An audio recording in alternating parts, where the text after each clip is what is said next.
Doug Smith, joined by Will Lowry. You already know who it is. Back for another episode of Beyond the Fairway. Hey, if you haven't heard, Beyond the Fairway podcast, we bring you a point of view from a completely different clubhouse. We take you beyond the scores and highlights, although we add some in every now and again, and discuss the game of golf, its barriers for minorities, and this emerging new culture. Hey, coming up on this week's episode, watch Will smile right here. Will and I are joined by Grammy-award winning rapper and avid golfer, former bogey guy, creator of Bogey Boys, Macklemore is coming in here, man. I'm excited to bring him in. Will, what's going on, man? Where are you? That don't even look like the right background. Where are you at?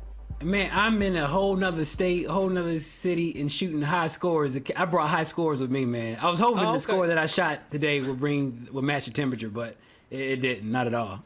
What was the temperature, to be exact, today? It was the temperature 50s? today was 57, 56, and the wind was howling. Well, so I'm gonna tell you something. Yeah, I love you and everything about your golf game, but you ain't got 57, brother. Right? Not that wind you was just talking about. I was hoping for the benefit of, I'm always looking out for the field. I'm hoping if I shoot an 83, I will match the future temperature of shooting 83. I don't know. So it was a tough day today, but it was a tough day. I'm definitely humbled. Tough. I feel like Florida right now, and you're up kind of in the Jacksonville area. Where are you? Ponte Vedra? No, you in St. Augustine. St. Augustine. You're in St. Augustine. Yeah. So yeah. St. Augustine, I feel like there was this just breath of wind that is blown. Because if you watch the coverage from over the weekend, Matt Jones had a hell of a time. Well, he didn't because he got the W, but everybody else in the field had a hell of a time battling the wind there at the Honda Classic. No, Will, one thing, the Honda Classic, such a great event, but I feel like this year with the remix of the schedule, everybody's getting a scratch on and try to position X, Y, and Z different places. I feel like the Honda kind of got missed because it's sandwiched right between the Players' Championship and then the Dell Match Play Championship. So what's your take on where the tournament sits between these two gargantuan events on the PGA Tour calendar? I mean, I think for me, I have to say, I don't believe that eyeballs are really on Honda this year. They used to be a big event for me. I can always just think about, Adam Scott, on the par 3, iconic par 3, during Bear Trap. So yeah. It was just another event for me. And, we got some golf in, but it doesn't hit the same, if that make any sense. Yeah, it didn't hit right. And you know what? Shout out to Matt Jones, who won the championship. 7 years winless on the PGA Tour, breaks through. But there's a couple storylines off the golf course, Will. We got Brooks Koepka having surgery. Chase Koepka actually getting a sponsor's invite into the Honda. That was always fun to see. Hey, and Chase made the cut. Shout out to Chase Koepka for going out there and getting a check, brother. That's did, dope. Man. Chase shot 3 under for the whole event, and that was pretty sharp because it's so funny, Doug. I'm kind of in that same corridor with the win as I'm playing today. Kudos. I know you just mentioned Matt Jones for winning, but kudos for the 61 on Thursday from Matt Jones. Like that's impressive. While I was on my 12th hole at 61, I was amazed. Like damn, like he finished doing this. I got 5 holes left. Damn. Man. So yeah, it was kudos to him, man. He played well, and hell, Lee Westwood said that was the round of the year. So I mean, he got some momentum going into these big events coming up. Well, Lee Westwood threw the deuces over the weekend because he did not make the cut. But, hey, he got to go out to Austin a little bit earlier. But I'm looking forward to – let's get into this Macklemore piece, man. Macklemore, I'm looking forward to what he's going to bring to the table, man, because I don't know if we're going to talk about some thrift shop. I don't know if we're going to talk about – we're going to talk about his clothing line for sure. Well, here it is. Hey, let's go Beyond the Fairway with Macklemore. Beyond the Fairway podcast, you see him, you see me, Dougie Fresco, you see Will, but you don't see him. Nah, you do. Macklemore is in the building. Macklemore, what's up, man? How you guys doing, man? Man, well, we trying to make it. We get rappers involved here on now. We talk about rappers when we talk to other previous guests. I'm starting to think I can rap now, bro. Like I'm starting to think. I can battle you. I can battle anybody in the middle of a fairway, in the middle of a green, and we can talk about who rough is better, who came up through the rough better. I mean, that's just me, but. Hey, I look forward to that battle, man. It's going to be interesting. Look, Will's a spoken word artist, so he has talent, but I don't know if he can get his words out without stuttering. So, he might have a little B Rabbit kind of going, on with the freestyle. Yo, but Ben, look, man, thank you so much for coming on here and jumping in with us. We want to just get right into it. Look, you are a golfer. All of a sudden, I read some stuff where there was a time you kind of bashed the game. I ain't gonna, call you all the way out, but you had some different things to say a few years ago. But now you in the mix. So let's talk a little bit about, you coming into the game, how it happened, where were you? I mean, what's going on, man? How you get this bug? I got the bug. It was the day after Thanksgiving 2018, and got peer pressured to go out after Thanksgiving. We were on Kauai, sleepy little island, nothing to do. I'm like, all right, I'll go play 9 with you guys, and went out, smashed a couple roofs just off the jump, some snap hooks out there. But you made contact off jump. Yeah, I might have taken like 1 or 2 swings, and then I snapped some hooks.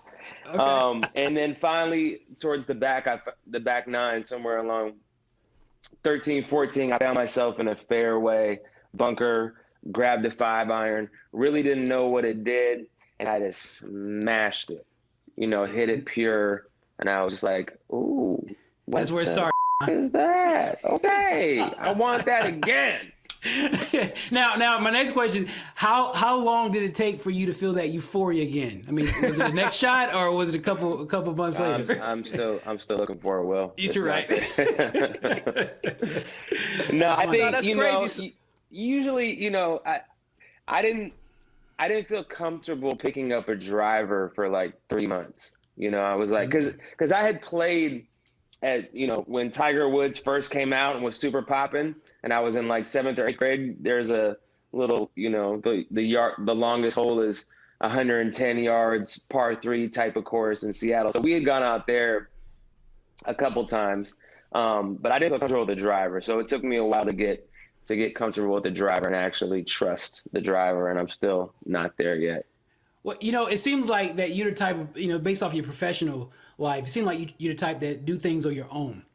Have you hired a coach yet, or are you stubborn to realize, like, I'm going to do this on my own, I'm going to figure it out myself?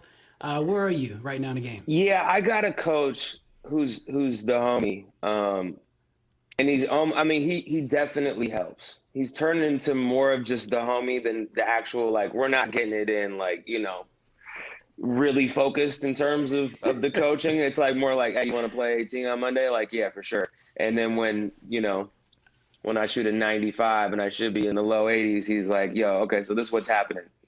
He's like that. But he actually is an amazing coach. His name's Keith Bennett. Shout out to Keith. Super homie, great dude, great coach. So you just start. So how long before you and Keith were able to link up? Because I think this is a very interesting question for a lot of people that do start the game. When do you get a coach? When do you buy the clubs? Do you just go to the range by yourself? Kind of when you left that island and you got back to LA or Seattle, wherever you went, like how was the process for you to kind of get into the game and expand your kind of golf IQ? That's a great question. I mean, I want to say I was like maybe 9 months in before the coach came in.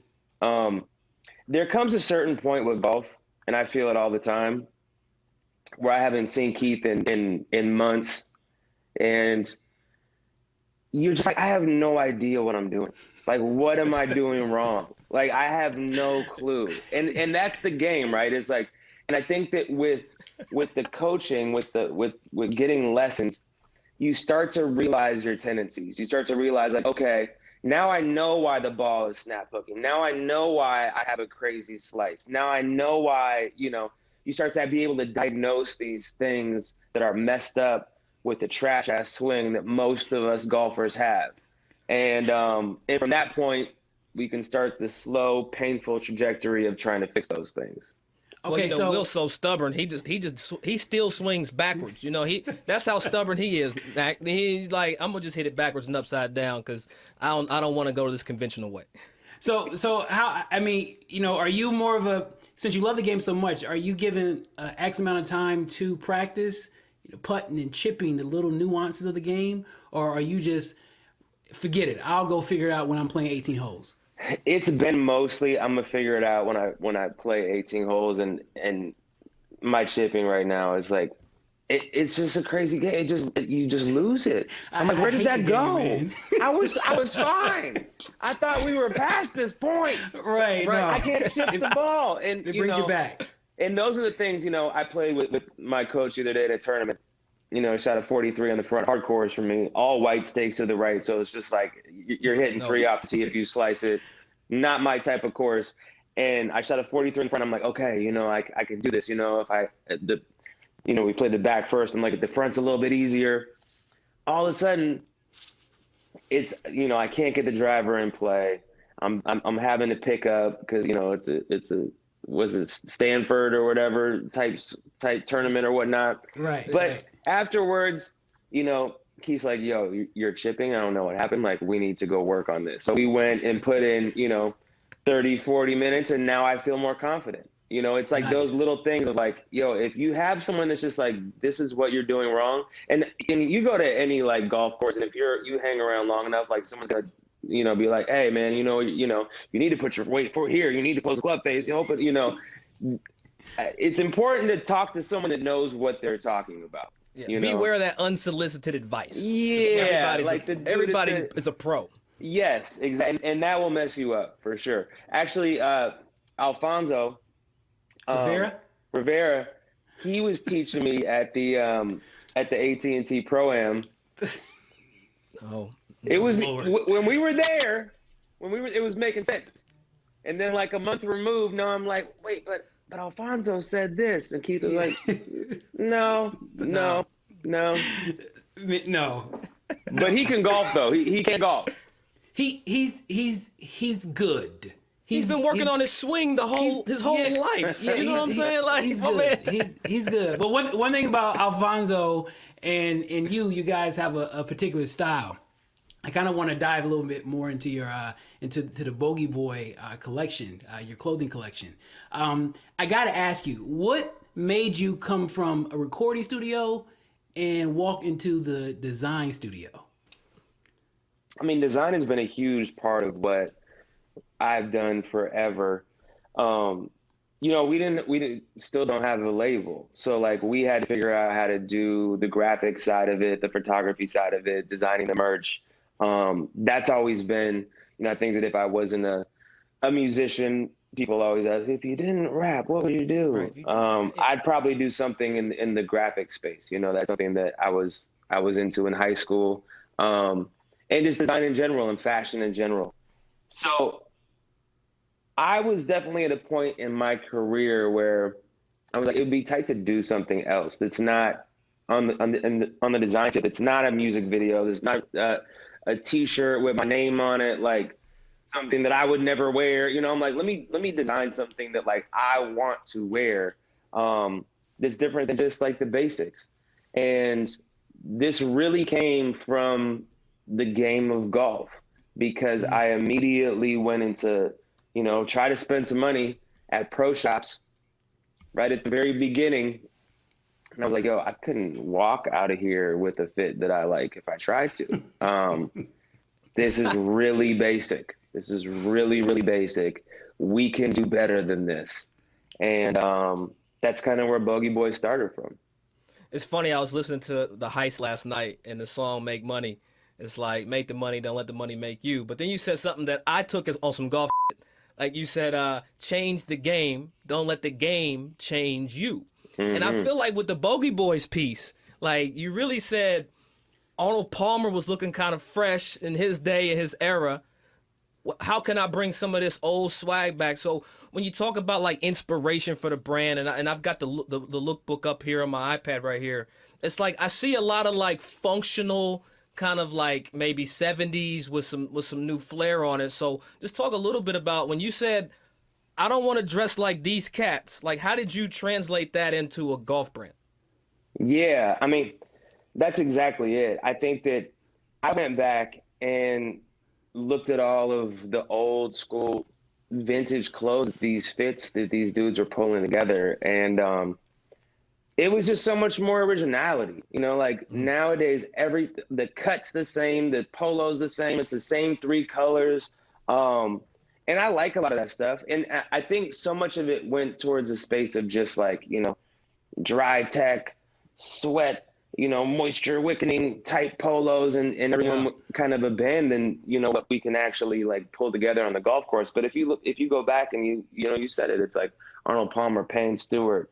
If you look at all of these dudes, Lee Trevino, Tiger when he came out with them baggy ass pants, like these dudes really were pulling together fits. And and there's some dudes. I'm not hating on the dudes on the tour. I think part of it is just where fashion is at. We go through these different waves in the fashion world that also are applicable to golf. And there's some dudes on the tour that dress cool, but I think also like they're locked into these sponsorships. So I want to piggyback off of that. Who would you say on tour will be ideal best fit for the Bogey Boys brand? I mean, no one's trash enough. Start there. It's funny because through me getting into golf is an interesting sport because it's not like if you're a rapper who's a basketball fan, it's not like all of a sudden all the dudes in the NBA are gonna be like, oh wow, like the baby likes basketball. Like it doesn't matter. Like everyone likes basketball. But all of a sudden, if you're a rapper that's like you start following the golfers, like the golf world, I feel like got hip to me golfing fairly quickly, into my into me posting videos and whatnot. So I've developed some relationships with some of the dudes on tour. I haven't even met all of them yet. And, they are locked into these contracts though. Like I sent everyone a Bogey Boys box. Man, even the homies, no one posted that shit. A lot of people thank me in the DMs, but they can't post, it's like, yeah. And I got this little company, this little Bogey Boys company. Like, I'm like, bro, Nike's not dripping. Nike is not dripping. Like, post, can I put the socks on the story? No, nothing. Can't get no socks, man. No sock plug, man. No. Damn. No, that's. So what one thing about it, I want to talk to you about maybe the price point, because if I have $100 in my pocket, is it? I'm trying to say it with a straight face. So if I have $100 in my pocket and I'm looking for a come up, will I be able to experience the pop and tag experience through Bogey Boy with $100 in my pocket? Yeah, absolutely. I mean, we tried to price things like really, to me, right where they should be at in terms of, if you go to Nike, if you go to Adidas, like all these places, like I think our polos are $75 or $80. Like that's exactly in line with what about t-shirt, B-Mac? What about t-shirts? Because you said $50 is ignorant. That's ignorant. 35. Okay. All right. 35. All right. I'm 15 from being ignorant. I'm wearing a t-shirt right now. The thing about it is too, I completely get it. Like I finally made some money in my life. I'm still cheap as hell when it comes to buying clothes. And there's a price point, I'll be on Nike like 95 for that, huh? Nah, I can't do it. Let me call the plug. Yeah, exactly. But we wanted to make things that were really good quality. And I think that, across the board, we really hit that mark. And it almost sounds cliche to say it, but like the t-shirt is like, people have hit me and been like, yo, I thought it was a sweatshirt. When I opened it up at first, it's like that level of like weight and thickness. The hoodie, you're not going to find a better hoodie. It's fantastic quality. We're working on a couple other things, but there's just quality across the board. And I would much rather like be able to compete in the space of a Nike or Adidas or whoever else in terms of price point, but offer something that like, yo, we didn't just go slap our logo on a Gildan sweatshirt. Like this is different. Right. Yeah. The name I find intriguing because in golf, it's about going low, making birdies, eagles, pars. I feel like yours was like, nah, I'm not doing that. We about these bogeys. So is the name designed to like promote like people that suck, or is it just like I'm a bogey golfer, I'm gonna name it Bogey Boys? Like what's bogey's the new par? Got it. Bogey's the new par. Bogey is the new par. Exactly. That's the slogan, Will. That is the slogan. I think that it's definitely not just that. I mean, it's funny because this thing took quite a while to put into the world. It took us 18 months or something like that. And during we had the name, and then as time's going on, like I'm getting better at golf, and I'm like, I'm not really happy with bogeys anymore. Right. Like bogeys used to be the shit. Like now I'm like, damn. Yeah, now my game is reversed after I'm like, okay, I'll take a bogey. Okay. Right. But yeah, I mean, for me, it's more like, yo, let's get away from, being so hard on ourselves on the course. I think that it's really easy to get caught up in the scorecard. You're trying to get the handicap lower. You're trying to, you're focused so much on the game that you forget to have fun out there on the course, man. And it's really, as much as I'm competitive, like it will ruin the next 3 hours of my life, after I leave the course and I play horrible. And it's like in my head, like trying to be with my kids and be present. And I'm just still thinking about that 3-putt and like, why I can't chip anymore. And, all that. The game is, the baby's is like, feed me, fun, Dad. man. Yeah. Let's not take this so seriously. Let's play our breakfast ball. Let's, play winter rules in April and just kick it and have some fun. You know what I'm saying? Like that's what it comes down to. Hey, but look, I do want to touch on some serious stuff though, real quick, because as we've gone through COVID and we've gone through BLM and all lives and blue lives, apparently everything matters, Will, and everything. Matters. So they say. So they say.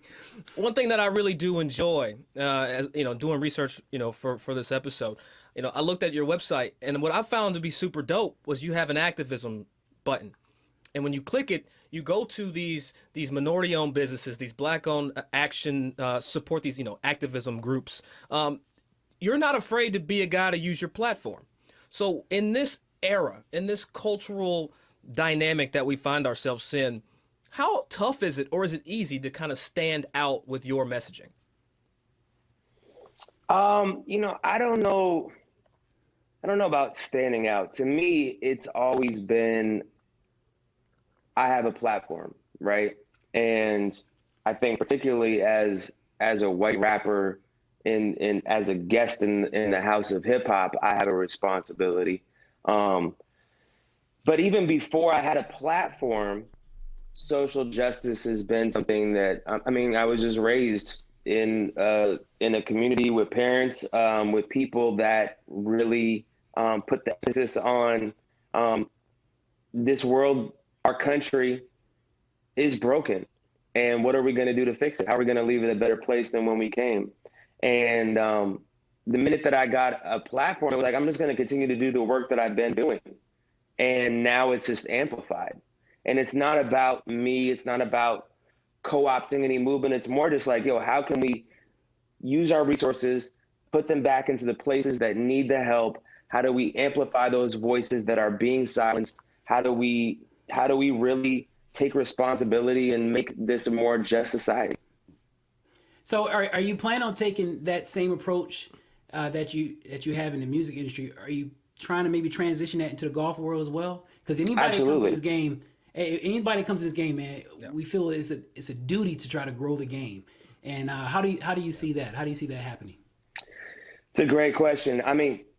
You obviously have a lot of great organizations, and I think that we have been in talks with a couple of them. I'm excited about when the world opens back up. Obviously, we're at a little bit of a deficit in terms of being able to get out in the community and do that sort of work, just with like large gatherings of people. But golf is hella expensive.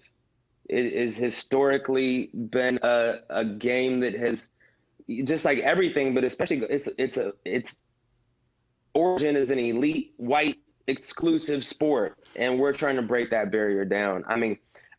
I'm lucky that I found it at such a young age. I wish I would have done it when I was. That. Yeah, man. We the same age, cuz. We the same age. Easy. You 83, bro. Easy. Still here. I look at these youth, and I'm like, man, this is such an amazing experience, but it's super expensive to go out and get clubs, to pay for green fees. You lose a bunch of balls, yada, yada. Like, this is an expensive sport. How do we make this accessible for all? How do we get into the community and make sure that people are introduced to the game so they can figure out if they like it or not, Right. And I think that that's one of the things about that COVID that has been a blessing in terms of the golf spaces that people are like, yo, this is the only thing that we can do. Like, let's go out and, people are posting videos of the driving range. Like, let's go out there. Let's go to Top Golf. Let's see what this is all about. Bro, so many people have hit me up and been like, yo, I watched your story. I've been watching you golf. I sit for your videos, but like finally I went out to the driving range and like I had a hella good time, and I missed a bunch of balls and I finally hit one and I want that feeling back. This game is amazing. There's a reason why, it's hella expensive and people still pay for it. Like this is a phenomenal the best drug you game. Can take. Absolutely. It's the best drug you can take. It really is. Because it'll take your money, your time, it'll take your sanity, it'll take a lot of things from you, but you'll do whatever you can to get that hit, that shot that you hit. Because I tell you this, the way that I look for my golf ball when I hit in the woods, and after making a big wager when I can't afford to pay when I lose, it's a drug, and I understand when you're on an itch to find it for sure. Yeah. I just want to give more people that feeling, man. We got to level it out. And it's a weird sport. I'm a member at a couple private places and I look around sometimes and I'm like, damn, like, this isn't where I envisioned. I love this shit, but this isn't where I envisioned, spending 5 hours of my day on a Tuesday. You know what I'm saying? We got to change that up, and there's a lot of work to do, and I'm excited to do it. Man, that's dope. Well, here we go, Mac. We got to get to this. This is the most important part of the episode. We call it our rap foursome. We ask everybody that comes on our show, yo, if you can go play golf, dead or alive, who are you taking with you to the course? Who you showing up with? So dead or alive, who you playing golf with? You can pick 3 or 4 rappers to have a 5-ball, whatever it is, but who you going? Who you playing with? I'm playing with rappers? You playing with rappers. Macklemore's rap foursome. There's not many of us rappers in golf, but I gotta go with Q, Schoolboy Q, Scarface. Scarface is a golfer. Yes, you guys know that? Yeah. Scarface down Texas. He's legit. He's good. He's legit. I think he's a Callaway guy. Mm-hmm. Yeah, they did the whole little documentary with him. Yeah. Yeah, he's good. Let's see. Maybe one that don't plays golf. Maybe one that don't play. Just like they vibe. You would want to take one to the course. Because I'm like, and from there, I've seen Tiger on Instagram golfing too. I don't know. Yeah. Let's see. Tiger keeps the holes with him. Yeah. 18 of them, I believe. I'm gonna go with. It would be, to bring Ye out there. That would be comedy. I feel like it'd get intense. It would get intense. I probably wouldn't play very well with Kanye. Walking the court. I don't know if he's swinging the clubs. And I'm gonna go. I'm gonna go with Lil Wayne. I feel like Lil Wayne. He's a competitor, what I'm saying? He started skateboarding. All it would take is Wayne to hit one decent drive, and all of a sudden you're seeing him geared up. He's playing golf. So there goes. I can definitely see. Kanye. You don't understand sway. You don't get it, sway. I can definitely see that happen. It's a bogey sway. Hey, Macklemore, real quick before we let you go. Are you noticing from kind of your vantage point in the industry that more and more rappers and just people around hip hop are starting to play golf? Recently, we saw DJ Khaled posting a picture playing with his son Assad. We saw P. Diddy. Is it Diddy? Puff that? What are we calling him nowadays? Pop. Man, something. We talking about Sean Combs. Sean Combs was playing golf, and we've even seen Rick Ross. So are you noticing that from kind of your vantage point that more and more people in the industry are kind of coming to the game? Yeah, I have noticed it. It will be interesting to see who sticks with it. I think that, hip hop has always been, if you go back in time, there's been different music videos where they're on a golf course. You can YouTube a hell of a fight between the Dog Pound and some other squad on a golf course. You guys know what I'm talking about? Yeah, absolutely. Yeah. They got golf clubs and it's a big ass brawl. Anyway, that's a great YouTube video if you want some late 90s drama. But there's definitely it's a sport for hip hop is always on some let me flex. Let me be out. There's something about golf that you're just you got on the great fit. You're in the cart. you're whipping on the fairway. Like Yep. people have always done it in music videos. I think that it will be dope to see who sticks with it. You know, obviously Q got the bug, Face got the Hardcore. bug. Yeah. Yeah, like I mean, I got into it and I knew that Q had been into it. But you know, I saw his closet and his shit was, he had like, you know, a full closet full of nothing but dry fit polos. And I was like, oh man, like this is, and I was like, just getting into it. He was like, watch, you're about to have the same thing. And sure enough, yep. It gets like that. So it'll be dope to see who sticks with it. But you know, there's one thing that I want to with you guys that I think is super important, and wouldn't feel right for me to get out of here without bringing it up, is the big break. Uh-oh. Okay. All right. Will, What about it? the greatest show of all time. It was the greatest show of all time. The greatest show of all time. It was the You know greatest what? show of all time. Bro, This is you got what me so happened hyped right now. This is what happened to me. COVID hits, right?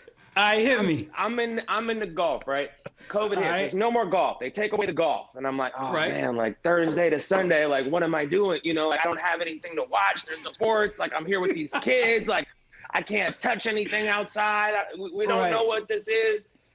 So I went back and I watched all the old tournaments. You know, my kids Yeah. go to sleep. I'm watching 1987 Masters. I got through all that, and randomly, I'm like, what is this big break show? Sure enough, I ran through seasons Right. of the big break. My Yeah. wife was like, yo, what are you doing? I'm like, shh, they're about to break the glass. Chill. I love it. So Yeah, you were on it the was- big break. Will Lowry, probably one of the guys you'll never forget. You're either gonna love me or you're gonna love me a lot.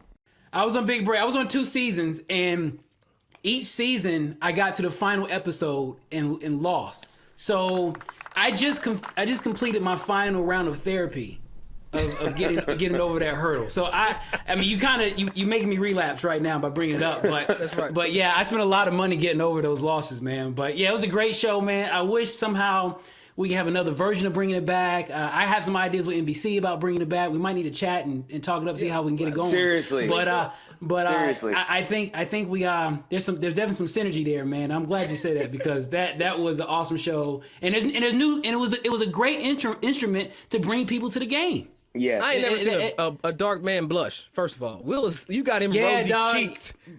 Dog. I'm ear to ear, dog. You talking about my big break, bro? And I didn't think nobody knew, especially he's a late comer in the game.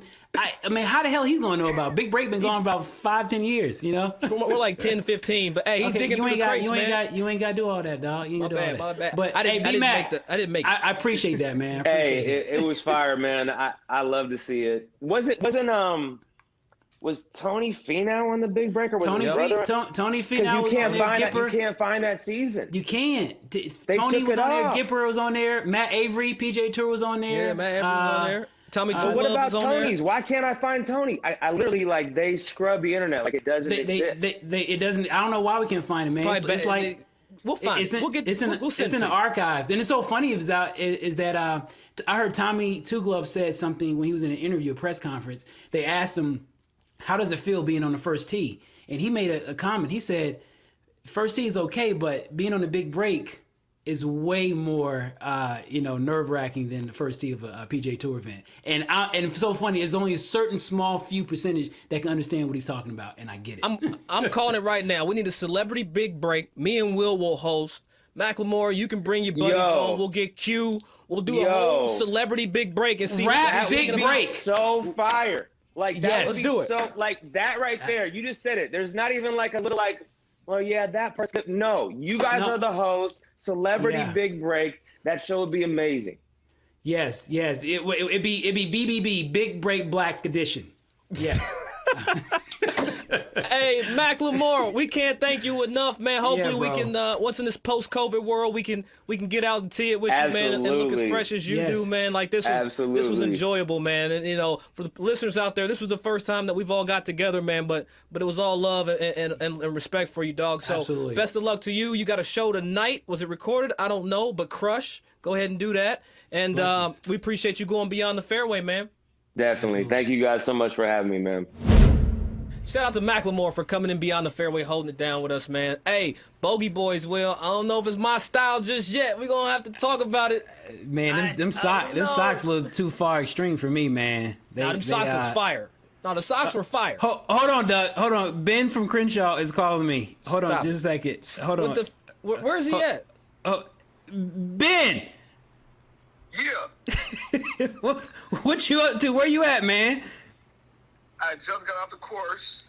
I played this little spot out here called Spanish Hills. Oh, dope. And what's crazy, wasn't nobody Spanish out here. It was straight white boys. But nonetheless, had a good time. I won some money.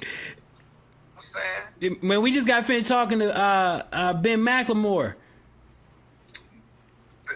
His name is Ben too. His name is Ben. Actually, it is Ben actually. But yeah, we just got finished talking to Ben. Maybe talking about his clothesline and stuff. Yeah, I was listening. Dude, it's kind of cool. It's crazy how he playing golf now. It's like he went black and then now he going back to white. You know what I'm saying? But Hey. to each his own. Who am I to judge another man? And then the Bogey Brothers line, that's kind of tight. I want to. It's Bogey Boys. It's Bogey Boys. Bogey Boys, right? I'm saying, but he gonna be trying to sell to the brothers like he did with his little rap music. Okay. Hey, Ben, we're gonna talk about this when we get you in next week. That's what we're gonna do. Oh yeah, it is next week. Yeah. Hey, I thought normally you ask me what I shoot, but so you must be in a hurry. Yeah, we gotta wrap it up. But I'm gonna talk about what you shot next week. that's so Ben. To interject and didn't have the audacity to think. And we talking about Macklemore, man. We talking about Macklemore socks and Bogey Boys, and here come Ben. No, it's funny. Like I found it interesting. Macklemore sends the socks out to everybody, sends Bogey Boys boxes out to everybody on the tour. And then nobody rocks it. Look, we get the agreements, but like he said, Nike ain't tripping on the socks. You know what I'm saying? Nah. Whatever company like FootJoy, do they make socks? I'm kidding. We know they make socks, but nobody can rock nobody would post it. Like that's cold blooded. But it's kind of funny. It felt like he got I don't know, big boyed a little bit, like to the fact that he sends some stuff out and everybody's like, this is cool. But it's kind of like how we are when we try and get our friends to kind of post our clips of Beyond the Fairway. All our famous friends that we know, all the celebrities, and not one person will post a clip for it. So we definitely have an understanding where Ben is coming from. So we feel you, Macklemore. We definitely understand. Hey, Will, who would have thought that Macklemore was a big break fan? Big break as seen here on NBC. I know, man. Come on, man. And that shocked me, man. You started blushing and I know. You was on high note, man. I didn't know where he was going with it because he had the right cadence. It was silence, and I didn't know where he was going with it. And the thing about it, man, mysterious. And think about it, man. He brought it back. He brought memories back of Big Break. Like I said, I just completed my last therapy class or therapy session of Big Break. Having been in the finals, and I don't think about Big Break that much. I can go about 30 minutes without thinking about Big Break now. So you've been doing good. I've been doing good, right? Okay. Well, hey, look, man. Hey, but it'd be so dope if we get that idea. And the powers that be. We're gonna talk to everybody that we need to talk to see. Hey, matter of fact, if y'all want to see another season of Big Break's Celebrity Edition, we're going to need y'all to tweet and post, and then Will and I are going to take this and bottle it up. We're going to send it up the chain and see if we can't make this an actual reality, because I enjoyed the Big Break. I like seeing Will in the Big Break. Let's make this real. Big Break, what number would it be? 1,470? Big break 2022 again. Yeah. I don't know, but we're gonna make that happen, and we need y'all to be a part of this effort. We appreciate y'all as always for going Beyond the Fairway with Will and myself, especially with this week's guest Macklemore. Hey, you know what to do. Go download, subscribe, follow, listen, share, tell your auntie them, tell your head pros, tell everybody about Beyond the Fairway podcast, because this is where the culture starts, and we hope to push it all forward. So hey, tune in next week where our guest will be, I'm not gonna tell you. Go ahead and tune in to figure out who's gonna be. Will, it's time to go, bro. Time to get out of here, man. And I'm gonna go ahead and try to bring this 83 down. I'm gonna shoot me 1,500 tomorrow. So I'm gonna have a story to tell. It's a good goal. Good luck. Thank you.